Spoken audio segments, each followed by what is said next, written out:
Have you felt the pressure to be on where all the time you can't like let your guard down and you need to be ready to perform?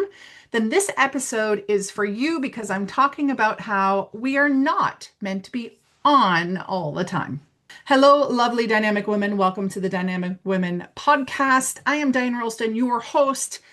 And today I'm talking about how we're not meant to be on all the time. Have you ever felt that?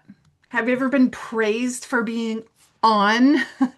But what if that's the very thing that's draining our power, draining our energy, draining our happiness? So, being on are things like maybe you feel like you have to perform, or you're responding, or you're producing, or you're managing everyone else's energy around you. If you've ever had to present or coach someone or be in a meeting when you felt tired, or you felt sick, or you felt drained, but you still had to do it, then that's the moment that you feel on. And maybe some of the work you're doing, if you're in the service industry, is emotional labor because you're having to put on a smile and be kind and helpful to people when maybe you don't feel like it, or potentially they don't deserve it. And what I want to talk about today is what the constant output does to you, maybe a difference between that, like the feminine rhythms and that linear type of hustle that we often get into, and then some things that you can do to kind of get out of this space. For me, I have realized that I'm currently in a place where my nervous system needs a little bit of help, that I've had to be on for so long. And as much as I have made a lot of changes to how I do things, and I have really great support in my two virtual assistants, and I don't schedule myself as much, and I've set boundaries, and I've done all of these things, hitting a certain state or in perimenopause, and potentially all the things that kind of happened to me over the past 5 years, my nervous system has taken a real hit. And I didn't realize that until I went to my physio because I'd hurt my calf at soccer. Yes, I still play soccer, though right now I'm not. And in talking with her, I realized that my nervous system, yeah, it needs a little bit of a reboot. And in order for me to sustain the business, sustain myself, and be a great leader, it's important that I take the time to be able to do that. Because our bodies, they weren't designed for constant performance, constantly being on.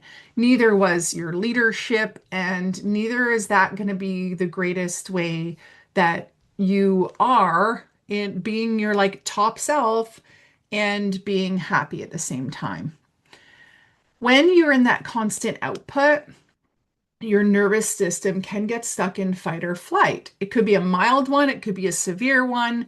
For me, it was little things like I wasn't breathing correctly.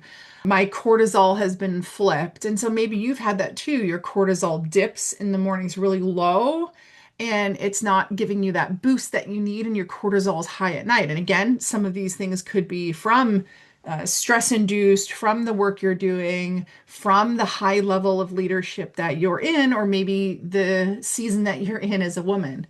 When that happens, when that constant output is happening, your creativity can decline, right? Your intuition starts to get quieter, your patience shrinks, and because maybe you're barking back at people, and maybe you're putting out a lot of fires and things feel really urgent. And I spoke in the last one of the last episodes about how you're capable, right? And you're capable, but doesn't mean you need to do everything yourself. But it's also true that you could be capable and still be dysregulated. And so I want to talk more about that like way that you can be instead of being on all the time. A lot of times with the feminine rhythms, the way that we are, right? Women are cyclical. We have our cycles. Nature has cycles and seasons as well. And maybe also referring back to the episode I did around what season are you in? Are you in a momentum season or a maintenance season? The same thing, though, should be true around these seasons, around our leadership energy. This should also be cyclical. We shouldn't have to be on at this high level all the time, all year. I coach a lot of women who say, like, I could do this for a little while, but then it just became the norm. And if we have that constant output, constantly having to be on and output and produce and perform, and it's going to start ignoring our own biology, ignoring our intuition and who we are meant to be. We're not meant to have this linear hustle all the time. We're meant to cycle through things. And when we override our nervous system, we override our wisdom as well. And you can probably relate that there have been times when you knew you were tired and you knew you couldn't handle anymore, but you were a trooper and you put your big girl panties on and you made it happen. But it's not necessarily a good place for you, right? So rest. Rest is a leadership skill. Rest is a necessity. I want us to reframe rest in these four different ways. One, as strategic, something it's a strategy you put into your business so you can come back recharged, more creative, more ready to take things on. Rest is also something it's a very intelligent decision to do. You're smart to rest. Everything has to rest at some point. It's not saying that if you don't rest, you're dumb, but you're not listening to your own wisdom. Rest is also a protective thing. It protects you from getting super sick, from your nervous system going into chaos, from all of these things that we don't want to happen. I once volunteered for an organization, and one of the main people, she had kind of like a nervous breakdown. And it was because she was on so much. And the sad thing is, the pendulum swung and she went into the complete opposite where she couldn't handle anything. And she couldn't even reply to our emails to tell us that she couldn't do this. We had to knock on her door and talk to her husband to find out what had happened. And the fourth one is rest is expansive. Rest gives you that time and space to get new ideas, to have more creativity, to be able to see the big picture again because we're not limited with the blinders because things are becoming too much for us. And so I'm recording this in advance of one of my rest periods. By the time you're listening to this, I'm probably in my second week of being in Mexico, having a real rest where the only decisions I have are maybe what time we eat and do I want to do the dance class in the water or the water aerobics? Do I want to play volleyball or do I want to do Mexican bingo? And the spaces that really help me to recharge because I'm not on. And that means that there's going to be some designing of things with the people I'm with, less expectations, maybe more boundaries. And that's why I'm pre-recording my my podcast, my YouTube, my blog, doing all these things in advance so that I can have that rest and that you can have the rest by doing things in advance. We have some contrasts here, right? We can have the exhausted business owner, the exhausted leader who then becomes reactive. Or we can have a regulated service provider, business owner, a regulated leader who feels rested and then can be expansive. It shouldn't be a hard choice for you. It's just about thinking, where are you on in your life that you really need to be able to unplug and turn off? Where are you performing instead of leading? Where are you being on or performing instead of speaking the truth of what you need in that situation? And what would your business look like? What would leadership look like if it included restoration, rest, recharging?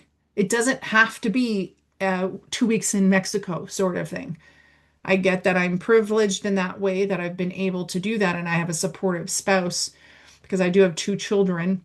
But what would your leadership look like? What would your business look like if you could restore? Meaning you could have a slower start to your day. This is one thing I was talking about with one of my clients of having a slower start to their day so they don't feel that like pressure to go and to like hit every mark of their day.